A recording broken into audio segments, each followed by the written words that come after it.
Thank you, everybody, for joining us this week. I do say this week after week, but just holy cow, there is so much still going on in the market. And while this is not a freight market roundup week, we really need one soon because there are so many major events happening. There's so much happening right now in China. Of course, we've been talking about a lot of the things happening here, but really all across the globe. So just stay tuned to this show every week. Just get a good idea of what's going on, what our teams are focused on, and what your team should be focused on too. Now, before I dive into it, we had a great question on our last show about an update in regards to demurrage and detention, and I have not sent that update yet. So I want to apologize, but we do have a really interesting alignment happening right now in the FMC, and I really have to break it down in a cross-sectional way between a couple articles to explain why it's significant. And what it really means for shippers. So I'll work on that. I'll get that out to you guys. Fantastic question, though, and something we all need to be keeping our eyes on. If you haven't joined before, my name is Jason Brand. I'm the Director of Outreach and Partner Development here at Supply Chain Solutions. And behind the scenes, we have our Director of Marketing, Vanessa Fry, who I promise the show wouldn't be possible without. And joining me again today for the second time within a month is our very own Jennifer Elzenbrook. If you missed the last show with her, it was a fantastic one, highly relevant in our constantly changing environment today. So go back, check it out. We can send it out as well. Jen is our international pricing manager, and she really has had to deal with it all over the last year. So quite literally, she's had to make seemingly impossible shipments possible. And also while redesigning simply how we do what we do, how we quote, how to provide better rates, how to choose better partners and do it all more reliably. So if you had a chance to speak with Jen, you should give her a call, or rather schedule a call, because we're all really busy right now. But Jen, thank you so much for joining us today. Thank you, Jason and Vanessa. I appreciate it. All right, guys, on to the agenda. So first things first, I've got a lot of talking I've got to do, and I want to quick go through the whole dealio with what's going on with rail. I'm going to start with a little history on rail strikes. Then I'm going to move into a blow-by-blow of current events that have led us to today. And finally, Jen and I are going to discuss just some of the things our customers, the shippers, the business community in general should consider as we approach the potential strike. So let's start it off. We've talked a lot about just union negotiations and strikes, and it's been happening quite a lot over the past 6 months. And quite frankly, the rail negotiations kind of came out of the blue. They really were not on the radar by most people. Even analysts really weren't even talking about them. There was a couple quick little quips about it back in September, but no fear. It was all very this is happening, but no big deal. And so why are rail strikes such a big deal in comparison to everything else? Because we've seen, intermittent port strikes and slowdowns occurring over the past 5 months. Those have been painful, but it hasn't been viewed with as much just fear of the potential damaging problems that the rail strikes have. So to really understand this, you have to take a trip back and understand how rail strikes fit into American history. So really, we've got a long and complicated relationship with rail strikes, and it goes all the way back to the 1800s. They were called the Great Strikes, and they were all rail strikes. They made the headlines. And they kind of became, one and one with hey, this is the revolution, and they happened with the rail workers.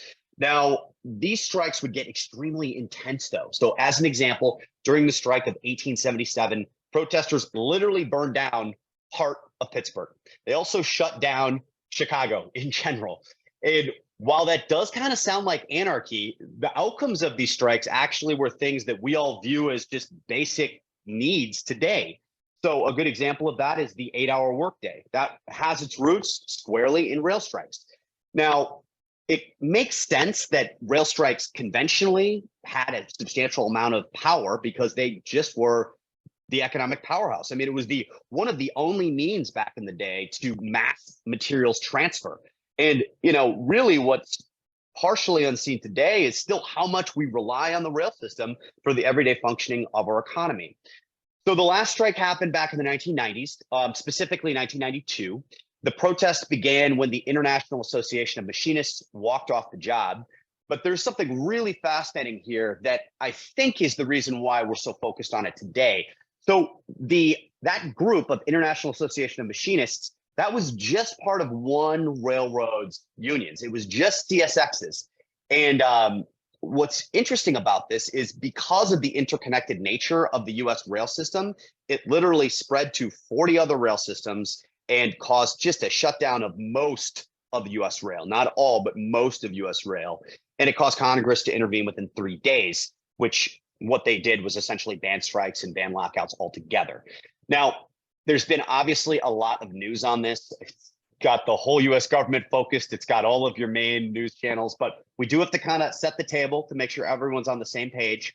So what's happening here is not a negotiation between the Rail Association and one union. It's actually between 12 different unions, and all 12 unions have to separately vote to ratify an agreement that's already been come to.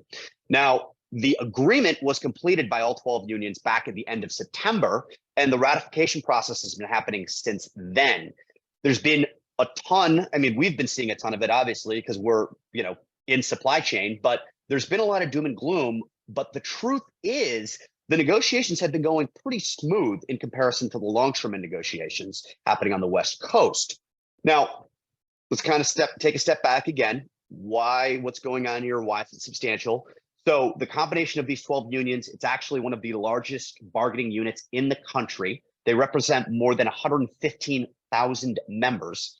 And as of this week, actually, as of technically November 21st, last week, all of the 12 unions have voted. And then by this week, they've all been ratified. So not ratified, they've all voted and been tallied. So what happened is, out of the 12, 8 of the unions voted for the agreement. 4 of the unions voted against. Now, the current deal, what are they actually voting for? What's in this new agreement? So this current deal includes the biggest pay increase that workers have seen in literally decades. So wages are going to be climbing by 24% by 2024. This also includes an immediate 14% raise. They'll get $1,000 annual bonuses over 5 years and will not have to absorb higher healthcare deductibles or co-pays during this time.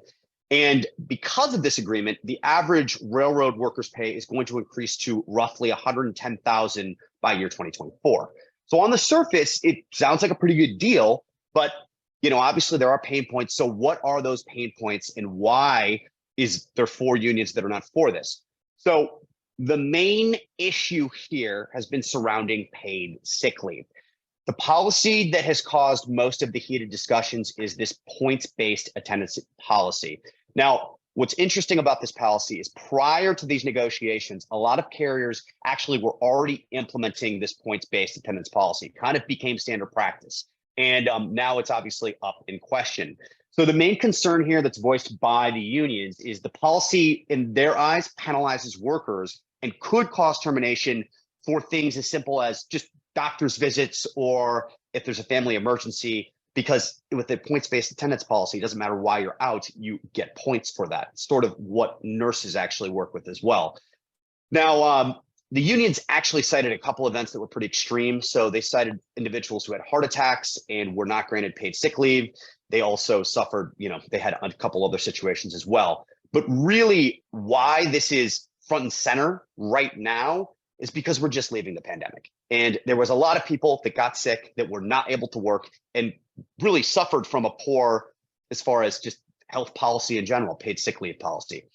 Now, when we dive into this, we've got the 8 groups that have voted to ratify the agreement, the 4 groups that have voted against it. What are the 4 groups that have not agreed to those terms or that agreement that was come to in September? So we got a lot of acronyms here, so hang on. So first, we've got the BRS. That's the Brotherhood of Railroad Signalmen. The second group is the BMWED. This one is a mouthful, so forgive me. It's the Brotherhood of Maintenance Way Employees Division of the International Brotherhood of Teamsters. I can't even believe I said that properly. But anyways. We also have another group, the IBB. They're known as the International Brotherhood of Boilermakers. We've got also, finally, the SMART TD. That stands for Smart Transportation Division. So most of the drama actually started with the BMWED. They voted not to ratify the agreement and had a lot of choice words to say about it. So they're the 3rd largest of the 12 unions.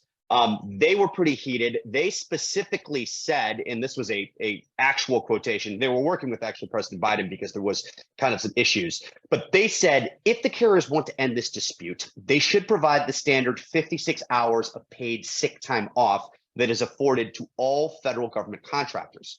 So the railroad said in retaliation that, well, I guess the first thing to focus on is the 56 hours is actually less than what they were trying to get in the beginning.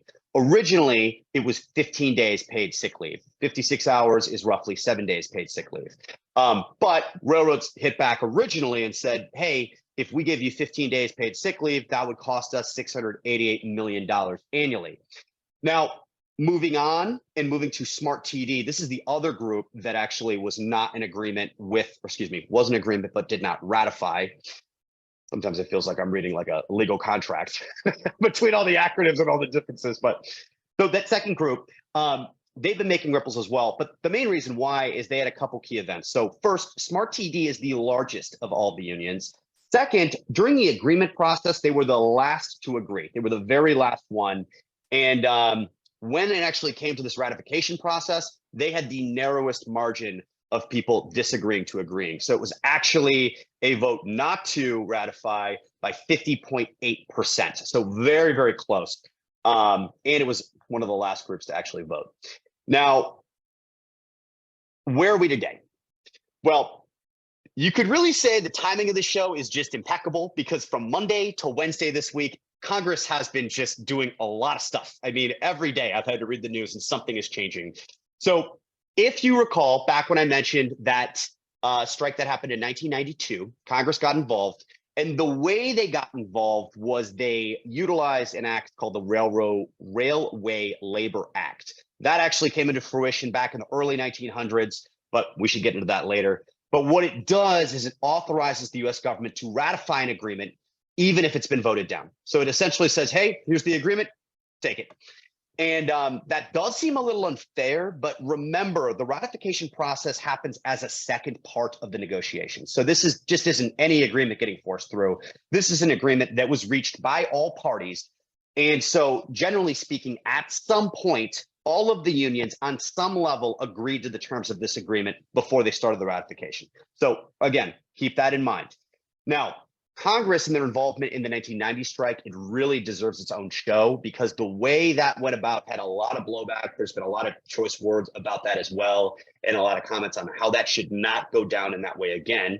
Yet, here we see ourselves in the situation. So last Monday, a bill was introduced in the House that would essentially do that, using that same act. It's going to ratify the agreement and force it into effect. Tuesday, a series of shippers and shippers associations, they commented. They all said, hey, like, thank you. We want this. This is the right decision. And yeah, so that bill actually went into the House. It was passed by a 290 to a 190. So 294, 190 against. Now it's headed over to the Senate. But the big difference happening here versus what happened in the 1990s is there's another bill accompanying that bill. So there is a second bill, which is a separate bill, which is going to require U.S. railroads to grant 7 days paid short-term sick leave to union workers. And if you kind of think back, that's exactly what that BMW ED, I got to check that acronym, group wanted in theory. They said, okay, if you won't give us the 15 days, give us at least the 56 hours. And that agreement went into the House. It did pass the House, but by a pretty slim margin. So it was 221 to 207, and that's headed to the Senate. Now, there has been a very interesting reception of this second bill. So actually, most of those same Shippers Associations groups that talked about the first bill and all were hurrah around that have made zero comment, and they've said they're not for or against. They've just kind of stayed neutral. The Association of Railroads, as you can imagine, is pretty angry. So they had a very long statement about how this is just not right and it's not treating them right. And actually, they have some interesting points in that agreement. So that second bill, really don't know how it's going to stand in the Senate. My guess would be it won't pass the Senate, but we will see. First bill likely will pass the Senate. And we were kind of joking about this right beforehand. If you're in the Senate and everything's on your shoulders and you're just going to turn it down at this point with all the pressure that's happening early next week, I'm hard pressed to imagine that bill's not going to pass, but you have to consider the business risks of it happening. So this is what we're going to talk about. Now, I've just talked a ton. That was a little bit of an overview of some of the union groups that were against it, some of the obviously our history and such, but we've got an expert on the line here. So I really want her to talk about this as well, because she is the one who's been kind of working out really what is our solution in some of these situations. So Jen, what's your take on all this? Well, Jason, thank you for that interesting history. That was awesome because I didn't know a lot of that stuff. So that was actually really interesting to know. I'll be glad to say that I'm not old enough to remember the last one in 1982. Me neither. So that's good. I have been part of when, the ILWU went on strike. So, that was, a whole nother storm, right? So, I mean, I thought it was very interesting. So like we're waiting on the Senate, right? So if they're going to pass the legislation, and if they do, right, like you said, maybe they're going to pass that, could they still go on strike? They could, but it would be illegal, right? So then essentially the railroad could file an injunction and make all the workers return to work. So this could get as many people as, they're saying. I thought this was interesting. Let me start with this. So if we look at the approval of labor unions in the past, right, it has been pretty low. If you just go back to 2010, it was 48% approval of labor unions. What it is today, 71%. Wow. So if you look at, and I'm assuming that, as you mentioned, the pandemic has a lot to do with this, right? So when we're talking about it could be a multitude of issues. I mean, we've had shortage of employees, and this affects the rail, this affects the ports, this affects warehouses. I mean, this is affecting trucking companies. It's affecting every aspect of every industry that we're dealing with today. So, I mean, if you look at all of that and the support of the actual, the actual labor union that was designed to help benefit the actual rights of the workers, right? To fight for fair wages and to fight for time off, and things like that. So the approval rating has gone up. So that's where I think you're seeing a lot of the struggle between, do you get Congress involved? Do you not? Is that the right thing to do, or is it not? Obviously from an economical background, when you're at risk of losing $2 billion a day if infrastructure like the rail shuts down, that's a very, very reasonable reason for Congress to get involved and the government to say, hey, listen, we can't afford this. We just went through a pandemic, headed into uncertain economic times. We need to protect what we have going here. Obviously, in lieu of, let's make sure that we're being reasonable in negotiating a very hefty pay increase, along with, I feel like, they should have, paid sick leave. That's a fair statement, right? A lot of these guys, just listening to some of these stories, reading, working, nonstop, months away from, their family. So it's not one of those jobs that you can do remotely, right? Where a lot of people have kind of benefited or, at least been able to kind of, push on and get things done. So I feel like, that's kind of like a background, right? So what are our options on that? You have a question? Oh yeah, no, just real quick. Yeah. So, it's funny when you mentioned the whole approval rating of unions going up. Mhm. I mean, and we've obviously talked a lot about the ILWU, but there's also, I mean, we covered an episode where we had, quite frankly, a third of the countries in Europe that had either one or two industries that were on strike, and it was all happening at the same time. And you can just imagine kind of we're at such a tipping point right now to deal with this as well. It's such a challenging time, such a challenging year for these contracts to become. And it's funny that you mentioned that. I mean, you've got Europe, and then you've got, I just, I got some news of, Korean truckers are going on strike again. Obviously that's a very different situation. But even if they're able to strike for 1 or 2 days and the government gets them back to work, because it's a very different situation, that still impacts, it still has downstream effects on the cargo that we're trying to move, on things that we're trying to get on the ship, on timelines, on other things that we might suffer from, right? And it's funny that I was just reading it. There was a strike in 1981 of all the air traffic controllers. And what happened is when Ronald Reagan got involved, he basically got involved and moved to fire all 11,000 workers if they went on strike, right? So I mean, there's like a long history behind it. It's actually like interesting to read about. I kind of want to read a little bit more about all the history on this. So I mean, it's, you know, politics obviously play a big role, but in the end of the day, I mean, we're a company, we're businesses, we're trying to keep our doors open, and we want to keep that product coming in and, you know, things coming out, right? I mean, you're talking everything from, you know, hazardous materials from fuel plants that need to be exported and, you know, imported, and food and gasoline, all sorts. This will affect everything. And it's a very volatile moment with the inflation that we're seeing. You know, the prices are crazy. I think it would immediately affect, you know, gas prices, and that will hit every consumer in the United States. And downstream effects of that are, you know, frightening, and rightfully so, that, you know, the government is concerned. So, you know, there's a lot to, you know, to kind of try to manage. But as far as, you know, what do we do? How do we get around this? You know, it's a good question. You know, we met earlier this week, and we were really discussing, like, what do we do? I mean, Monday we have this call, like, what do we do with all the stuff that's coming in, right? I just saw something on the West Coast that there's no congestion in LA Long Beach, right? Great, that's awesome. But, you know, why they're doing that is, you know, there's, you know, you got a combined effect there. You know, there's the threat of a strike at the port, and you know, obviously everybody's going elsewhere. So we've got, you know, high volumes in New York, but if you look at the rail strike, it would affect everywhere. So what do? We look at options. You know, obviously, you know, we're utilizing Canada ports to avoid the LA Long Beach corridor. And Seattle, Tacoma get congested very fast, right? And it doesn't take much for them. They've had their own struggles. So if the rail were to go on strike, we have to anticipate Seattle, Tacoma to, you know, be congested very quickly.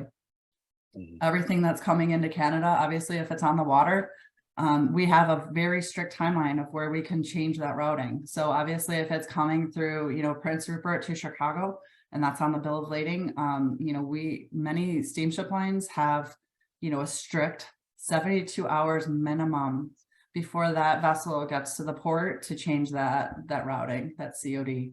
And to top that off, right, if you look at a situation as massive as this could be, look at the volume of requests that would be coming in. So I have some prime experience working at a steamship line that, you know, when something like this happens, it's like crazy. There's no way that you can get through all the requests. So when you look at that 72 hours, you have to pad that, because you need to increase that response time to when, you know, the steamship line can get to it and actually approve it. Yeah.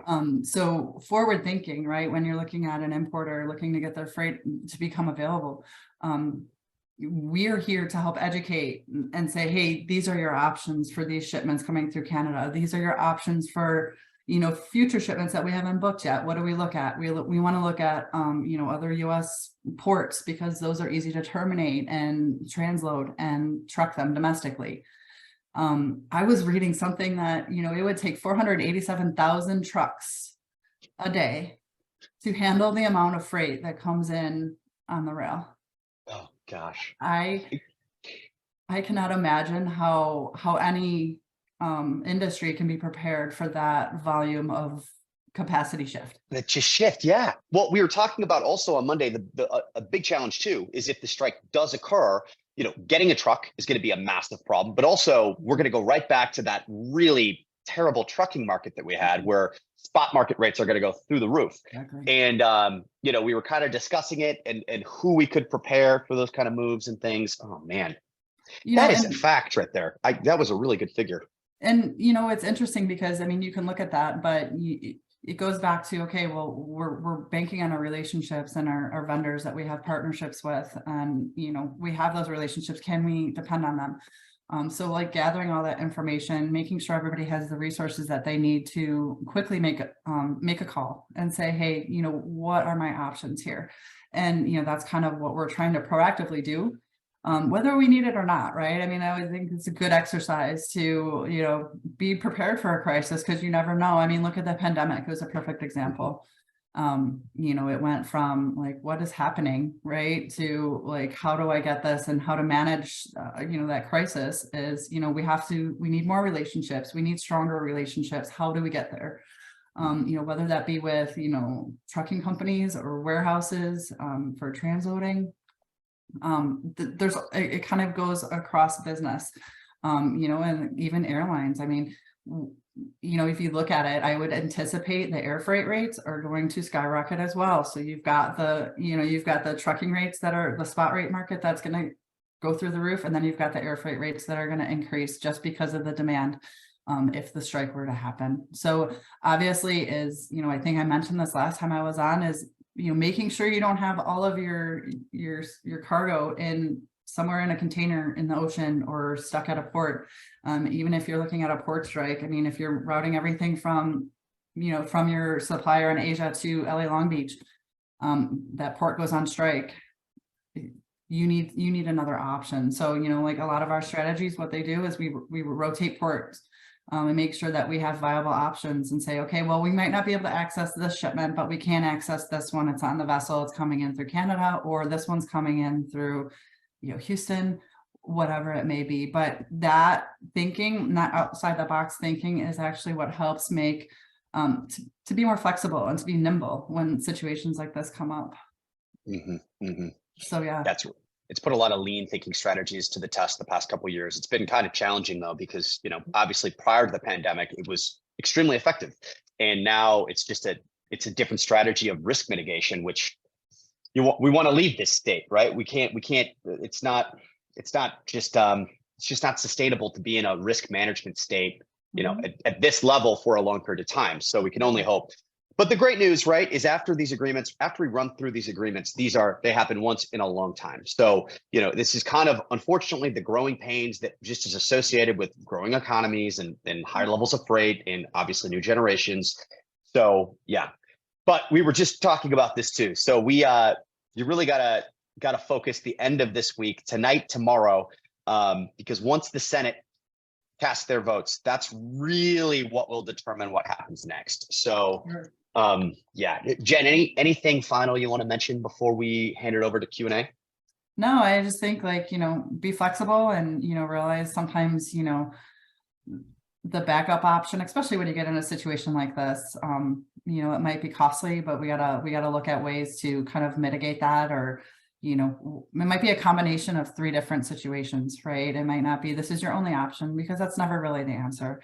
How can we combine multiple different options and try to make it work? So communication is probably the biggest thing, and that's what we're really striving to hit home with our customers, is, you know, communicating what we have going on, communicating the latest news that we know of what's happening. Obviously, it's changing by the minute, and, you know, depending on what happens, it can change again.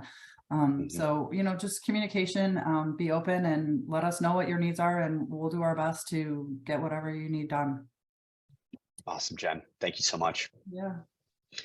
I want to say one final thing, actually, because you just reminded me of it. We've been mentioning to our customers that do rely on, like, let's say the West Coast or East Coast ports now, but out of, you know, your China area, to make sure their suppliers have a little bit of extra stock just in case there is a situation, so you can air freight some stock if there is a slowdown or a shutdown. If there is a slowdown or a shutdown, the good news, this is obviously a very thin silver lining. The good news is it will be for a short period of time. It's not going to be for a long time. The bad news is just it happening will cause quite a few problems we have to pick up. So, yeah. You know, when we've been in that situation where we can, you know, hey, what do we look at? What do we need to get through? Say we need parts through next Tuesday, or maybe even next Friday. You know, what does that look like? You minimize the amount that you need to send via air, you're going to reduce that cost. So obviously you're not going to send a full 40-foot container full of parts, you know, that's going to be very expensive. But I mean, if you need to get through a certain day, and then if it calls for multiple, you know, multiple options, we can always look at that too. So, you know, it's just, it's being nimble and, you know, being able to pivot on a dime. So that's what we're good at. Yeah, we saw a couple during the pandemic, some really scary air bills, really scary ones, but it won't be that bad. Because you know, it's not going to last for, yeah, let's cross our fingers. All right, Vanessa, to the questions. Okay, guys, I think you may have done an incredible job because I see no questions, which is very unusual Fantastic. for this group. So I think things are going well, right? With the House and now hopefully the Senate approving this bill. So let's just hope that happens. And I did get two comments. One was great job, thank you so much. And the other one was we need a follow-up show after the Senate. Yes, So yes, I we'll play agree. it by ear, but we'll definitely work on that, right, Jason? Oh yeah. Oh yeah. Okay. That would be great. Let's all celebrate, right? Yeah, there's always any news on not really related. Question came up. Any news on port congestion fees getting rid of them? Like for good. Do we have any I haven't read anything on those being permanently I mean, it really depends on what port you're talking about right now. It depends, like ocean freight wise, are we talking, I mean, so, you know, obviously you're not getting a port congestion fee into LA Long Beach because that's just going to put you out of the pricing market. You know, because there's no congestion, right?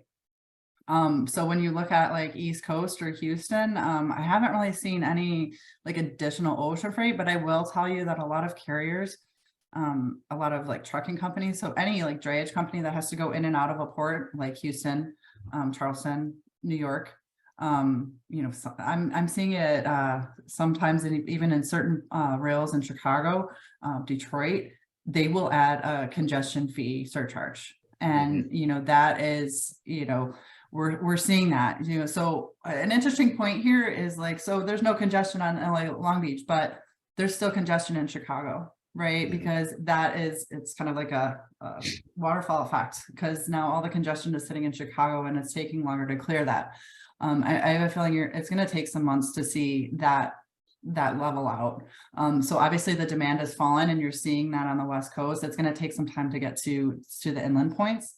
But, you know, we're talking about like New York is up, you know, 21%, you know, volume wise. I mean, that they only have the capacity to do so much. They've done a great job on actually exporting all of the empty containers to make room for the additional import volume. So I don't think that's really, I think that's really helping. It was an issue in the past 6 to 8 months to a year that all the empties were building up, but they are evacuating those out. So I think you're starting to see the beginning of that being eliminated, but a lot of trucking companies, I mean, when you're looking at hours of service too, when they spend 2 to 3 hours in a line to get, you know, something mounted or get something out of the port, I mean, that limits their availability for the rest of the day. So, you know, that surcharge is, I have a feeling you'll keep seeing that for quite a while. Okay, awesome. That's it, guys. Thank you so much for your time, Jen. Thank you so much for your time, Jason, and everyone watching us. I'll see you next week.